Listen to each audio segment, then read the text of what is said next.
Dhaka college থেকে সরাসরি যুক্ত হচ্ছেন সহকর্মী ফরহাদ বিন নূর। ফরহাদ, ঢাকা কলেজের পরিস্থিতি সবশেষ কি অবস্থা বিরাজ করছে, বিস্তারিত জানাবেন।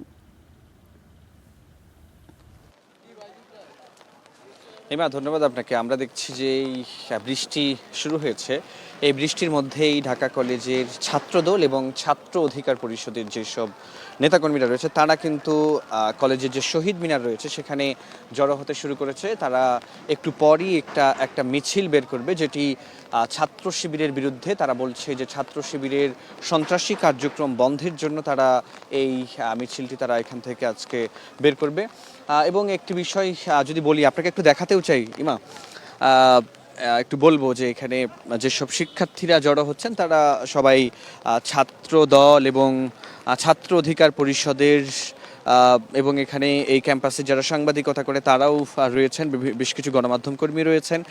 এবং একটা বিষয় বলতে হয় যে আমরা বকশীবাজারের চিত্রটার কথা যদি বলি, গতকাল আমরা দেখেছি ঢাকার 3টি ক্যাম্পাসে, জগন্নাথ বিশ্ববিদ্যালয়, ঢাকা কলেজ এবং ঢাকা আলিয়া মাদ্রাসায় উত্তপ্ত পরিস্থিতি বিরাজ করে। দুই পক্ষের মধ্যে, ছাত্রদল এবং শিবিরের মধ্যে ধাওয়া পাল্টা ধাওয়া, দিনভর এই সংঘর্ষ চলতে থাকে।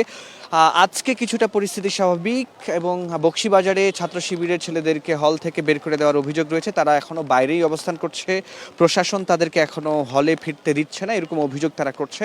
আর ঢাকা কলেজের পরিস্থিতি হচ্ছে, আমরা দেখছি যে তারা আসলে একটা মিছিল বের করবে ছাত্র শিবিরের বিরুদ্ধে। ছাত্র শিবিরের তারা বলছে যে সন্ত্রাসী কার্যক্রম করছে শিবির, তার বিরুদ্ধেই তারা এই মিছিলটি করবে, ছাত্র অধিকার এবং ছাত্র দল।